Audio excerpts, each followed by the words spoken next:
Hi friends, welcome to my YouTube channel. నా YouTube channel మాత్రం subscribe చేసుకోని వాళ్ళు మాత్రం సబ్స్క్రైబ్ చేసుకోవడం మర్చిపోకండి. ఈరోజు ఈ వీడియోలో నెట్వర్క్ అనాలిసిస్ సబ్జెక్ట్లో ఫస్ట్ చాప్టర్లో 6th టాపిక్ అయితే నేను చెప్పబోతున్నాను. 6th టాపిక్ వచ్చేసరికి right the node voltage equations for a given network and arrange them in a matrix form. So ఒక నెట్వర్క్కి నోడ్ వోల్టేజ్ ఈక్వేషన్స్ అయితే రాసి దాన్ని మొత్తాన్ని మ్యాట్రిక్స్ ఫామ్లో అరేంజ్ చేయాలి. సో నేను ఒక సర్క్యూట్ని కనుక మీకు తీసుకుని ఎగ్జాంపుల్ కనుక చెప్పినట్లయితే మీకు ఈజీగా అర్థమవుతుంది అండ్ ప్రాబ్లమ్స్ కూడా మీరు ఈజీగా చేయగలుగుతారని చెప్పి నేను ఒక సర్క్యూట్ని తీసుకుంటున్నాను. అంటే ఒక ఎగ్జాంపుల్ని తీసుకుని చెప్తున్నా. మామూలుగా Z1 Z2 తీసుకున్నా కానీ మీకేం యూజ్ ఉండదు. కాబట్టి ఒక ఎగ్జాంపుల్ తీసుకుంటే మీకు యూజ్ అవుతుందన్న ఉద్దేశంతో నేను ఈ ఎగ్జాంపుల్ని తీసుకుంటున్నాను. సో ఫస్ట్ సర్క్యూట్ చూడాలి. సర్క్యూట్ని ఫస్ట్ ఐడెంటిఫై చేయాలి, నోడ్స్ని ఐడెంటిఫై చేయాలి. సో మనం ఫస్ట్ ప్రిన్సిపల్ నోడ్స్ని ప్లేస్ చేయాలి. అంటే 3 or more సర్క్యూట్ ఎలిమెంట్స్ ఎక్కడ జాయిన్ అవుతున్నాయో చూసుకుని అక్కడ నోడ్స్ని ప్లేస్ చేయాలి. ఇక్కడ ఒక్క చోట జాయిన్ అవుతుంది అండ్ ఇక్కడ కూడా జాయిన్ అవుతుంది. ఇవన్నీ ఈ కామన్ ప్లేస్లో జాయిన్ అవుతున్నాయి కాబట్టి దీన్ని రెఫరెన్స్ నోడ్ అని అంటాము. సో మనకి టోటల్ 3 నోడ్స్ వస్తాయి.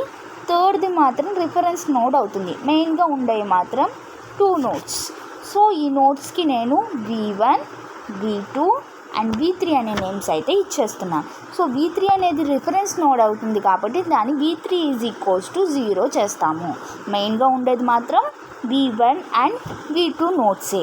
సో V1 దగ్గర మనం ఈ నోడ్ దగ్గర కరెంట్ డైరెక్షన్స్ అయితే ప్లేస్ చేయాలి. కరెంట్ డైరెక్షన్స్ ఎప్పుడు నోడ్ నుండి బయట వైపు యారోతో ఇండికేట్ చేయాలి. సో V1 నుండి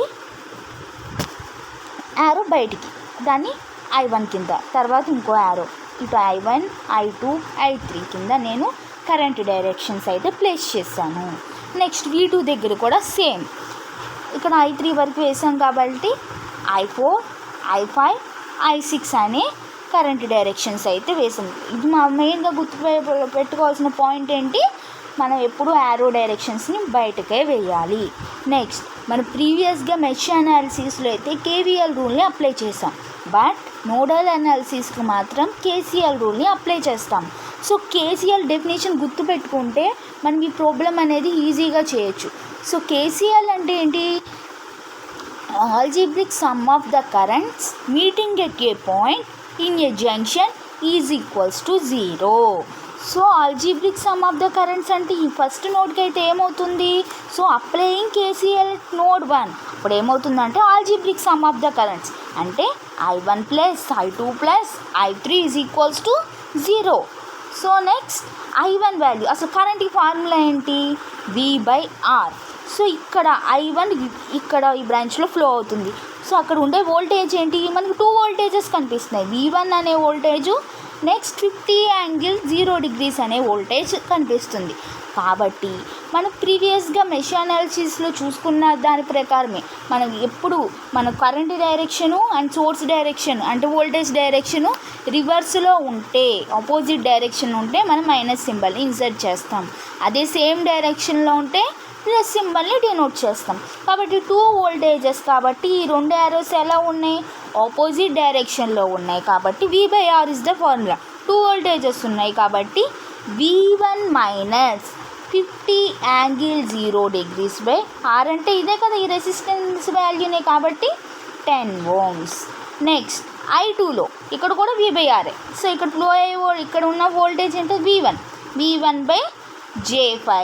నెక్స్ట్ ఇక్కడ I3లో ఫ్లో అయ్యే వోల్టేజ్ ఏమవుతుంది, అది కరెంట్ ఏమవుతుందంటే I3 దగ్గర V1 - V2/2 ohms అవుతుంది. That is = 0.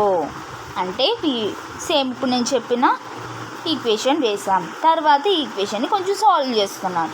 V1 స్ప్లిట్ చేస్తున్నా, V1/10 - 50∠0°/10. Next V1/J5. Next V1/2 - V2/2 that is = 0.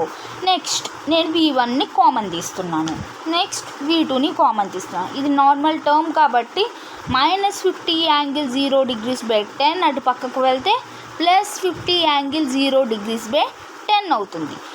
First నోడ్కి మనం అయితే కేసీఎల్ని అప్లై చేస్తాం. ఇప్పుడు మనం సెకండ్ నోడ్కి అయితే మనం కేసీఎల్ని అప్లై చేయాలి. సో మన సెకండ్ నోడ్కి మనం కేసీఎల్ని అప్లై చేస్తే ఏమవుతుందంటే మనకి ఇక్కడ 3 కరెంట్స్ అయితే ఉన్నాయి. ఏమేం currents? I4, I5 and I6 అనే కరెంట్స్ అయితే ఉన్నాయి. మన అకార్డింగ్ టు డెఫినేషన్ మనం ఏం రాస్తాం? Algebraic sum of the currents meeting at a point in a junction is equals to 0.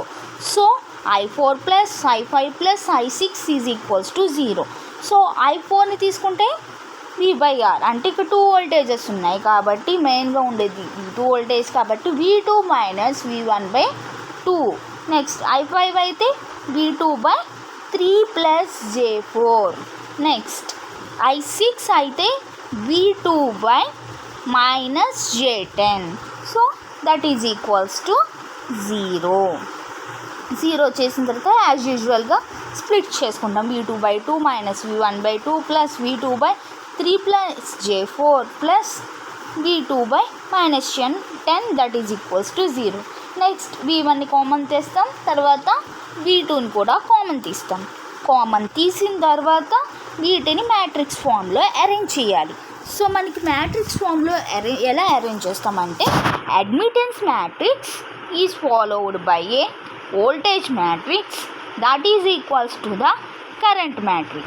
ఇప్పుడు యాజ్ యూజువల్గా ఇక్కడ టర్మ్స్ 2 ఈక్వేషన్స్ వచ్చేసినాయి కాబట్టి ఫస్ట్ ఈక్వేషన్లో V1 పక్కన ఉన్న టర్మ్స్ వేస్తాం, తర్వాత V2 పక్కన ఉన్న టర్మ్స్, తర్వాత సెకండ్ ఈక్వేషన్లో V1 దగ్గర ఉన్న టర్మ్ అండ్ V2 దగ్గర ఉన్న టర్మ్ వాల్యూస్ వేస్తాం.